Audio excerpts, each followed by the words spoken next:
Coucou les filles, c'est Baby Lolo. Donc aujourd'hui on est dimanche, on se retrouve pour la petite vidéo débat. Donc je suis désolée, j'ai pas pu vous faire la vidéo débat samedi. Malheureusement j'ai travaillé et mon seul jour de repos c'était mardi. Et vu que j'ai fait du tard, j'ai fait du 19 h, c'était pas top pour enregistrer les vidéos. En plus il faisait moche, donc sombre. Aujourd'hui ça va, on a du soleil. Donc je suis vraiment désolée, donc j'espère que vous serez indulgente avec moi. Donc là on y va pour la vidéo débat. Donc aujourd'hui, dans cette vidéo, on va parler des trucs de mamie.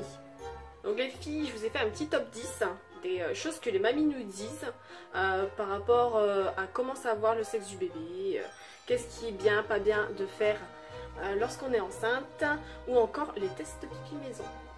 Numéro 1, les cornichons. Alors vous avez déjà entendu les mamies, ou même les mamans, dire que les cornichons, ça favorisait le fait d'avoir une petite fille au lieu d'un petit garçon. Parce que soi-disant, ça brûlerait le sexe du bébé. Info, intox. J'attends vos réactions. Numéro 2. Les 3 mois portent malheur. Donc je sais pas ce que vous en pensez les filles. Moi j'y crois pas du tout. Je pense que c'est de la superstition. Après je respecte totalement si vous êtes superstitieux. Si c'est mieux pour vous de garder le secret, il n'y a pas de souci. Moi j'y crois pas du tout, donc bien évidemment les 3 premiers mois il y a plus de risques de faire des fausses couches ou d'avoir des problèmes de santé. Mais bon, je pense pas que ce soit lié à la superstition, je pense que c'est plutôt le destin. Donc après faites comme vous le souhaitez, si ça peut vous rendre moins anxieuse de garder ça pour vous, aucun souci. C'est vrai qu'après les 3 mois on se sent plus rassuré. Numéro 3. Les chaussures au talon. Alors je sais pas si vous avez déjà entendu votre maman qui vous disait que c'était pas bien de mettre des chaussures au talon lorsque vous étiez enceinte. J'ai beaucoup entendu ma maman dire ça à ma soeur lorsqu'elle portait ses filles. Je trouve ça... je ne comprends pas pourquoi. Je sais pas si vous pouvez m'expliquer pourquoi. Donc il doit y avoir une raison. J'ai pas trouvé sur internet pourquoi. Je sais pas si vous avez déjà entendu ça. J'attends vos réactions. Numéro 4. L'aspect du ventre des mamans. Donc apparemment, lorsqu'on aurait un ventre qui est beaucoup plus large que long, on porterait une petite fille. Et lorsqu'on aurait un ventre beaucoup plus long que large, ce serait un petit garçon. Un ventre plus vers l'avant. Je suis pas sûre que ce soit vrai. Je sais pas si vous avez déjà eu un petit garçon et une petite fille. Si vous pouvez témoigner de ça. J'attends vos commentaires. Je suis pas du tout... je suis anxieuse par rapport à ça. J'attends vos commentaires. Numéro 5. Mettre ses jambes en l'air après avoir fait l'amour. Donc ça par contre, c'est des choses que vous avez entendues de vos mamies, vos mamans. Moi cette chose-là, par contre j'y crois. J'ai vu et j'ai lu des études qui parlaient de ça. Et vu que les spermatozoïdes sont un peu longs à monter dans l'utérus, ça peut peut-être les aider à aller jusque là. Numéro 6. Une solution miracle. Donc les mamies ont une petite solution miracle qui favoriserait la conception du bébé. Donc ce serait une solution d'eau très chaude avec de la lavande et du sucre qui permettrait de laver les trompes. Donc il faudrait boire ça du premier jusqu'au dernier jour des règles et ça favoriserait la conception du bébé. Alors après je sais pas si c'est vrai ou si c'est faux, bon c'est peut-être à tester, après c'est pas scientifique, c'est à voir. Numéro 7. Prendre une douche après l'amour, ça empêcherait les spermatozoïdes de monter à l'utérus. Donc ça rejoint un peu la petite info de tout à l'heure avec les jambes en l'air. Je pense que cette information est vraie. Je pense qu'il faut attendre au moins 10 à 15 minutes. Si vous avez regardé mes vidéos d'ailleurs, mes vidéos conseils d'avant, vous pourrez le voir. Donc oui, en effet, il faut attendre vraiment 15 à... Moi je vous dirais même 20 minutes, restez au lit. Après l'amour, ça favorise l'entrée des spermatozoïdes dans l'utérus. Donc je vous conseille de ne pas prendre une douche direct après l'amour, même si c'est un peu dégueu. Le numéro 8. Donc celle-ci, elle est un peu particulière. J'ai lu ça sur internet. Donc dormir avec les volets ouverts. Ça favoriserait la conception parce que ça régulerait vos cycles.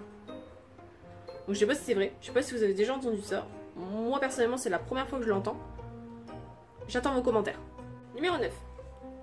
Faire l'amour sous la pleine lune. Donc celle-ci m'a bien fait rire, donc ça rejoint un peu celle juste avant. Donc faire l'amour sous la pleine lune, ça favoriserait la conception parce que la lune serait l'astre de la fécondité. Bon après, je sais pas si beaucoup de femmes de futures mamans qui sont ici avec nous ont fait l'amour sous la pleine lune pour être enceinte. Bon, je sais pas, j'y crois pas. Pour moi, c'est encore des superstitions. Je sais pas ce que vous en pensez, les filles. J'attends vos commentaires également là-dessus. Numéro 10. Alors, ça, je l'ai lu sur internet et j'étais ébahie. Je sais pas vraiment si ça marche. C'est les tests pipi maison de nos grands-mères. Je sais pas si vous avez déjà essayé, les filles. Je vais vous donner quelques exemples. Le premier test. Donc, le test pipi normal. Donc, il faudrait faire pipi dans un bocal. Laissez ce bocal au frigidaire pendant une nuit et regardez le lendemain s'il y a un dépôt blanc qui s'est fait ou des filaments blancs qui sont dans l'urine. Si c'est le cas, ça voudrait dire que vous êtes enceinte. Numéro 2, le test marocain. Donc c'est le même principe, c'est toujours avec l'urine. Donc faire pipi dans un bocal, mettre une aiguille dedans, mettre ça dans le noir complet pendant 8 heures et regarder si l'aiguille a rouillé ou non. Si l'aiguille a rouillé, ça voudrait dire que vous êtes enceinte. Numéro 3, le test du gros sel. Donc faire pipi dans un gobelet, mettre du gros sel dedans pendant 2 heures. Et si vous voyez que ce sel a fondu, ça veut dire que vous êtes enceinte. 4, le dernier, le test de l'eau de javel. Donc pipi dans un gobelet, dans une tasse ou ce que vous voulez. Faites pipi dans un récipient. Ensuite vous mettez de l'eau de javel dedans. Si vous voyez que ça mousse ou qu'il y a des dépôts blancs, ça voudrait dire que vous êtes enceinte également. Je sais pas si ça fonctionne, je sais pas si certaines femmes ont déjà fait ces tests maison. Donc j'attends vos réactions. Moi ce que je vous propose, c'est peut-être de les faire ces tests. Et de voir s'ils disent vrai. Ces petits tests je vous les ferai dans une vidéo à part, donc qui sera intitulée exprès pour ça. Voir si c'est de l'info ou de l'intox. Alors j'espère que cette petite vidéo vous a plu. J'attends vos réactions dans les commentaires. J'attends qu'on fasse un vrai débat parce que pour le moment je fais mon débat toute seule malheureusement, donc c'est un peu un monologue, c'est un peu frustrant, donc j'attends vos réactions les filles. Donc n'oubliez pas qu'on se retrouve mardi pour une vidéo conseil et je vais commencer mon vlog également qui sera publié mercredi, donc tous les mercredis comme j'avais dit au départ, tous les mercredis un vlog hebdomadaire. Donc pour le moment je ne suis pas enceinte, donc malheureusement le contenu sera vraiment sur ma vie personnelle et non pas sur la grossesse. Mais je commence quand même ce vlog et j'espère que ça vous plaira. Si vous avez aimé cette vidéo, n'oubliez pas mon petit pouce bleu. Je vous invite à partager cette vidéo pour qu'on puisse avoir un vrai débat. Et toutes vos réactions les filles, je les attends dans les commentaires. N'oubliez pas de vous abonner les filles. Les filles, on se retrouve mardi pour la prochaine vidéo conseil, mercredi pour le vlog et samedi, cette fois-ci samedi, pour une petite vidéo débat. Vous me dites dans les commentaires ce qui vous plairait comme vidéo, je la ferai, il n'y a pas de souci. Et je vous souhaite un très bon week-end et plein de beaux plus à vous. Bye bye les filles. N'importe quoi. Bon les filles, je voulais vous dire, juste un... je coupe. Putain oui, je vais couper, mais putain mais tu vas couper.